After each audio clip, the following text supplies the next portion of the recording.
Dear students, 6 monthly exams आपके बस आने ही वाले हैं, नज़दीक ही हैं। और इंग्लिश की बात करें 10th 11th 12th तो आपके सिलेबस में नोटिस राइटिंग शामिल है।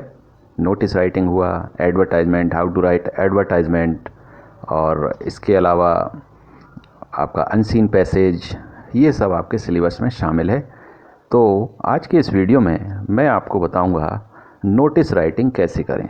आपके एग्ज़ाम में ज़रूर आ सकता है ये। अब दो तरह से आ सकता है। पहले तो या तो वो सिर्फ एक क्वेश्चन दे दें कि आपको नोटिस बनाकर देना है, या एक और तरीका है, क्योंकि सिलेबस में इस बार ऐसा हुआ है कि 40% ऑब्जेक्टिव टाइप होंगे क्वेश्चंस। तो ये भी हो सकता है कि नोटिस में कुछ fill in the blanks type का कुछ दे दें, खाली स्थान दें और नीचे ऑप्शंस दे दें। आपको कोई एक सेलेक्ट करना है सही आंसर उसमें से, तो इस तरह से भी आ सकता है। तो आज मैं आपको नोटिस राइटिंग के बारे में बताऊंगा, एक सैम्पल बताऊंगा किस तरह से नोटिस बनाया जाता है। तो ये 10th 11th 12th सभी के लिए उपयोगी है, चाहे वो MP बोर्ड हो या CBSE बोर्ड। CBSE बोर्ड में भी नोटिस राइटिंग सिलेबस में शामिल है, MP बोर्ड में तो है ही। तो आइए हम देखते हैं। जैसे आपके एग्ज़ाम में क्वेश्चन आया, while walking in a park in your neighbourhood you found a small plastic bag containing some documents and cash. इसका अर्थ हुआ कि जब आप आपके पड़ोस के एक पार्क में आप वॉक करने गए थे, घूमने गए थे, टहलने गए थे, उस समय आपको एक प्लास्टिक बैग मिला छोटा सा, जिसमें कुछ डॉक्यूमेंट्स थे और कुछ उसमें कैश भी मिला। कैश मतलब रुपये पैसा, ये सब आपको मिला। तो complete this notice to be put on the park notice board. तो ये नीचे जो नोटिस का सैम्पल दिया है, फॉर्म बना कर दिया है, इसमें क्योंकि उन्होंने फिल इन द ब्लैंक्स दिए हैं, तो ये कहा है कि इस नोटिस को आप कंप्लीट करें। Asking the owner to identify and collect it from you. तो ये नोटिस कहाँ लगाया जाना है? पार्क के नोटिस बोर्ड में। उस पार्क के नोटिस बोर्ड में जहाँ आपको वो प्लास्टिक का बैग मिला है छोटा सा, जिसमें डॉक्यूमेंट्स और रुपए थे। तो उसमें आपको नोटिस बोर्ड पर ये नोटिस चिपकाना है और उसमें लिखा होगा कि जो भी इसका ऑनर है वो इसे पहचाने और आपसे इसे कलेक्ट कर दे। यू आर अमित और अमिता, मतलब आपका नाम अमित है या अमिता। तो इस हिसाब से आप नोटिस बनाएं, ये समझकर कि आप अमित हैं या अमिता। तो ये नोटिस है, फॉर्मेट दिया है। सबसे पहले देखिए, क्योंकि ये नोटिस है, सबसे ऊपर आप लिखेंगे नोटिस। सबसे ऊपर यहाँ लिखा हुआ है बीच सेंटर में, और इसके बाद ए ऑप्शन, ये एक ब्लैंक दिया हुआ है। तो ब्लैंक में खाली स्थान में क्या भरा जाएगा, क्या फिल करेंगे, ये नीचे एक ऑब्जेक्टिव टाइप क्वेश्चन दिया हुआ है कि choose the most appropriate option. इसमें से सबसे सही ऑप्शन आपको चुनना है। तो क्या ऑप्शन होगा इसका? 4 ऑप्शन दिए हैं: lost, plastic bag, found, missing. तो अगर ये हिंदी में लिखा जाता तो लिख सकते थे कि सामान मिला या बैग प्राप्त हुआ,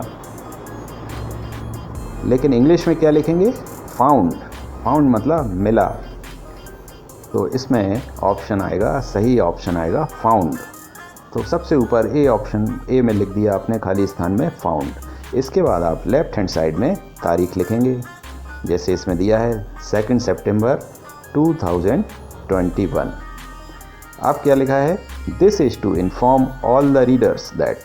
ये उन सभी पढ़ने वालों को सूचित किया जाता है कि। अब बी ऑप्शन में क्या है? ये खाली स्थान दिया हुआ है, आपको नीचे जो ऑब्जेक्टिव टाइप दिए हुए हैं इसमें से छांटना है। बी में क्या आ सकता है? पहला है plastic bag is found, plastic. The second है bag has been found, plastic bag to found, plastic bag is found, plastic bag is present. तो इसमें सही ऑप्शन क्या आएगा? सेकंड वाला, plastic bag has been found. इसमें आपको, क्योंकि ये प्रेजेंट परफेक्ट टेंस में दिया हुआ है और प्रेजेंट परफेक्ट टेंस का मतलब है कि काम होना निश्चित है, निश्चित हुआ है, एश्योर्ड है, इसलिए प्रेजेंट परफेक्ट टेंस का फॉर्म इसमें आएगा। तो सेकंड ऑप्शन, सेकंड खाली स्थान में आएगा the plastic bag has been found, B में। फिर आगे है इन द।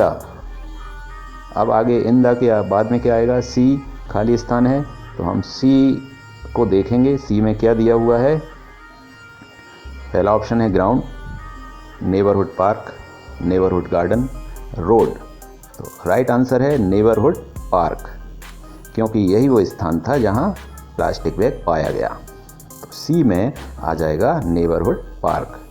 फिर आगे है it has a dash in it. तो डी ऑप्शन क्या आएगा, डी हम देख लेते हैं क्या है,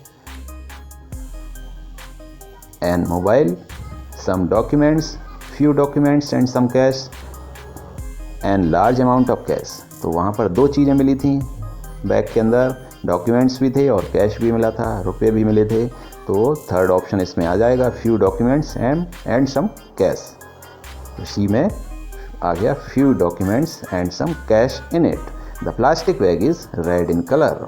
क्या लिखा है, प्लास्टिक बैग का कलर लिखा है, किस कलर का है, red in colour, and is of medium size, और मध्यम साइज का है, ना बड़ा है ना छोटा है। It was found on September 1st। ये पाया गया है 1 सितंबर को एट अराउंड 6 PM, करीब 6 बजे शाम को, near the fountain in the park, और जहाँ पार्क में फव्वारा लगा हुआ है उसके पास में ये मिला था। The owner of the bag shall contact मी।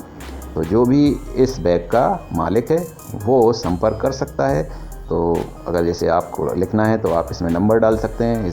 यहाँ दिया है 9847858528, एक नंबर दिया है, along with an identity proof. तो संपर्क कर सकते हैं इस नंबर पर, और जब मिलें तो एक पहचान पत्र भी साथ में लेकर आएँ।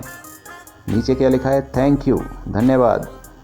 और क्योंकि लिखने वाले का नाम है अमित या अमिता, तो नाम लिख दिया। अगर बॉयज़ हैं तो अमित लिख सकते हैं, गर्ल हैं तो अमिता लिखा जा सकता है।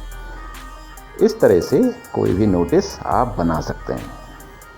आपने स्कूल्स में भी देखे होंगे, प्रिंसिपल ऑफिस के सामने कभी कभी नोटिस लगता है, तो उसका भी फॉर्मेट कुछ इसी तरह का होता है।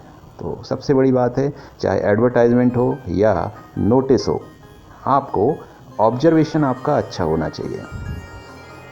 आज से ही आप कहीं पर भी नोटिस अगर आपको दिखते हैं तो उसको ध्यान से देखिए, फॉर्मेट आप ध्यान से देखें।